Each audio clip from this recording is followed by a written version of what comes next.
Hey, welcome back. Today, I want to talk about my rear end. No, not that one.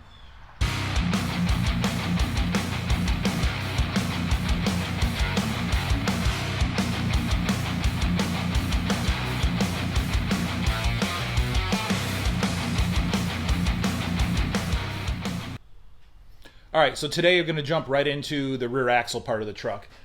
I have my new axle shafts from Quick Performance. I have all my disc brake components. So we're just going to jump right into going over the shafts that I got from Quick, show you the brake components I got and how all this goes together. And hopefully, by the end of this video, this truck will be sitting on its own suspension and its own wheels for the first time, which I'm super excited about. So anyway, let's take a look and see what I got for the parts for this video. All right, and Quick Performance came through. We got some axle shafts. Oh boy, these things freaking nice. Yeah, you got the kind of the custom size flanges there for me. Already got the bearings, spacers pressed on, new seals. 35 spline versus 31 spline. And you can see with the 31s how they neck down right there. And the 35s do not neck down at all. That is very nice. Very impressed. So, per my request, Quick did these flanges a little differently to accommodate my rear disc brake setup. So my 31 spline axles, this outer flange is probably about a ½ inch bigger all the way around. And the problem with that is it would have to be turned down because it won't fit inside the back of the rotor. So this size here is going to make it so the rotor hat will slip right over. The other problem is this hole here is much larger than the register in a drum. So this part of the axle flange would be the register for a drum brake. Well, they made me this press-on ring to make up the difference. So then that will keep it centered in here. So, I don't know if I can do this one-handed without dropping this. Probably shouldn't try. Give me 1 second here. Oops, shit, almost dropped you. Okay, take two. So there it is. So now my rotor fits over the register on the axle flange, fits over the rotor, I have the rotor hat fits over the outside flange. So we are all good. I can put together all my disc brakes now. So I just brake cleaned these all off, got them all clean, all the crap off of them. So I can go ahead and slide the shafts in. Well, actually, I got to hammer in new axle seals. Put those axle seals in, and then I can go ahead and slide the shafts in and bolt them all up. Awesome. All right, the axle shafts are all in, and got the rotors on, and ran into the first snag. And that snag would be, now the center hole in my spacers ain't big enough for this new register here. So I'm gonna have to find someone to open this hole up a wee bit so this spacer can go on. We got a gap. No good. Dang it. Everything was going so good here, but it's all right. I know people. We can get this fixed. Not a big deal. And they're good about us buying tools for it.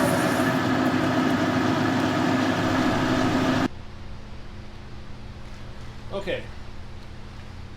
Now that that problem has been alleviated, we can get the rotors bolted on, and now we can talk about the rear brakes on the truck. So the Bronco was set up with just a factory set of 11-inch drum brakes. not the best, that's for sure. Pretty much after every trip, you get them full of water, full of dirt, full of sand, whatever. The shoes get wore out, and I could never get them to stay self-adjusted, so I was constantly on the backing plates adjusting the self-adjusters myself to get them to work. But then over time, you could slowly feel the pedal moving closer and closer to the floor as those shoes had to travel farther to hit the drums and stop you. So anyway, what I did was I went to Rough Stuff's website and I bought their caliper brackets, and they have a kind of a recipe list on the parts to buy.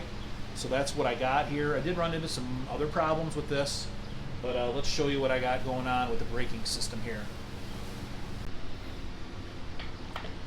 Okay, so on Rough Stuff's website, they sell their own Ford 9-inch weld-on caliper brackets. They give you a small parts list on the rest of the components. I did kind of follow that, and a few things I had a couple problems with anyway. But anyway, what this kit allows you to do, the 9-inch obviously is a 5 on 5.5 bolt pattern. There is no 5 on 5.5 rear disc, unless maybe a Lincoln Versailles maybe. But anyway, what these end up using is a front rotor, either off a full-size Bronco or a Dodge 1500. I believe I have, these rotors are for a 90 full-size Bronco, I believe, hat-style rotors, minus the hubs. So there, that gives me my 5 on 5.5 bolt pattern. It's a vented rotor, which is pretty nice. Most rear disc brake setups have a solid rotor. And then the calipers are a GM, oh geez, what are they?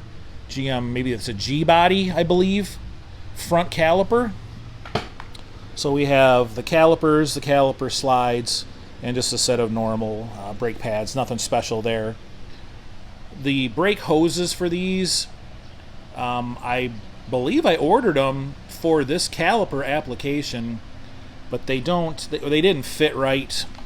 They have a weird kind of a T-shaped end that's supposed to bolt into there. It didn't fit, so I had to cut off and kind of make the end of the brake hose round to fit inside there. Not a big deal. It took me about 5 minutes. I still got to do that hose there. I don't know if you can see that end right there. Those little ears got to be cut off, ground off. So no big deal there. I'll get that done. I ended up getting a set of just generic, those little weld-on tabs for the brake hoses, and then the clips to hold them on.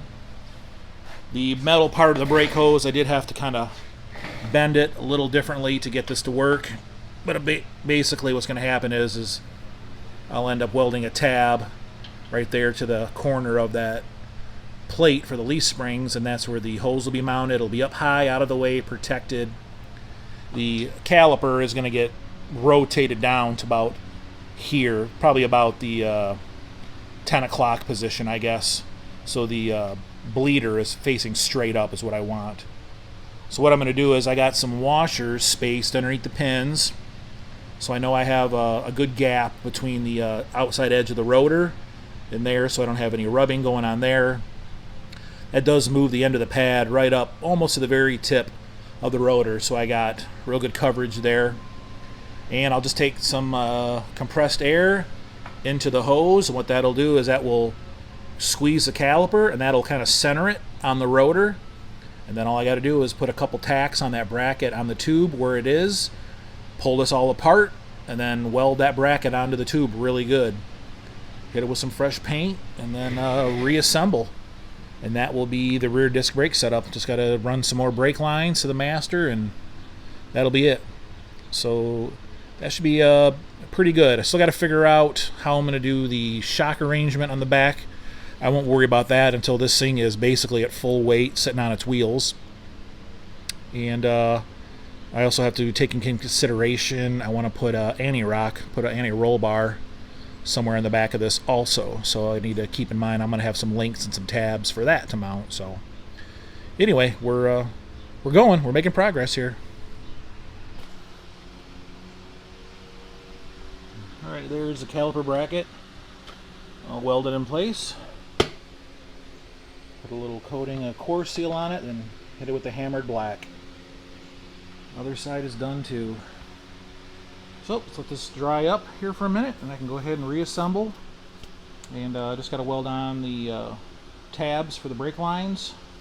That's it. Nice and simple. All right, there we go. We are sitting on at least 2 wheels anyway. Wow, that thing is big. Pray to the Lord of all things automotive that this thing comes down. Jeez. There it is. Tomorrow, work on getting the front axle up in it. Turned out real good. Oop. I like it.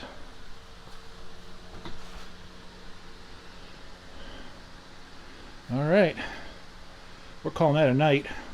See you in the morning. And now I got the front end basically ready to roll in. Got the radius arms on.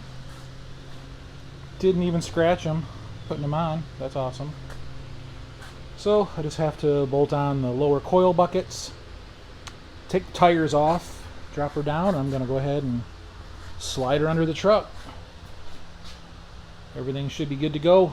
Should slide right into place. Get the coils on and probably jack it up, put it on the shocks. That'll kind of hang it, let it center itself, and then I'll figure out exact location for the radius arm brackets.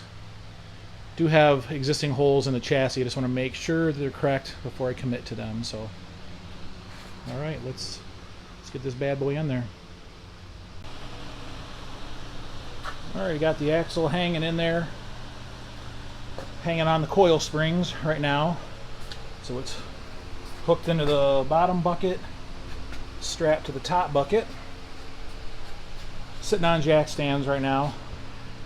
So now I'm going to take that ratchet strap and I'm going to go under, from frame rail to frame rail, and go underneath the radius arms and use a ratchet strap to pull those up into place, and then I'll figure out where the bracket's going to go. And then after that is in place, I guess the next thing would be I could go ahead and hook up the track bar, and then I'm good. I'm sitting on the suspension, and the jack stands can, at least the front jack stands then, can go away. And just to prove I don't have a death wish, I am using a cherry picker. Winch cable is hooked to that, so I'm using that as a little backup here as I crawl underneath this thing. Don't want to die before it's finished. And 1, 2, 3, go. There it is. Oh boy. We now have a roller. She's officially on, or he is officially on his own suspension and wheels. Boy, that was a hell of a last couple days to get all this done. But we got, just gotta put the shocks on still. Radius arms are on. Brackets are all bolted up. I'll put a couple welds on those just in case. But there it is. Got a lot more weight to add to it, so it's going to come down a bunch. So this is definitely not the final ride height.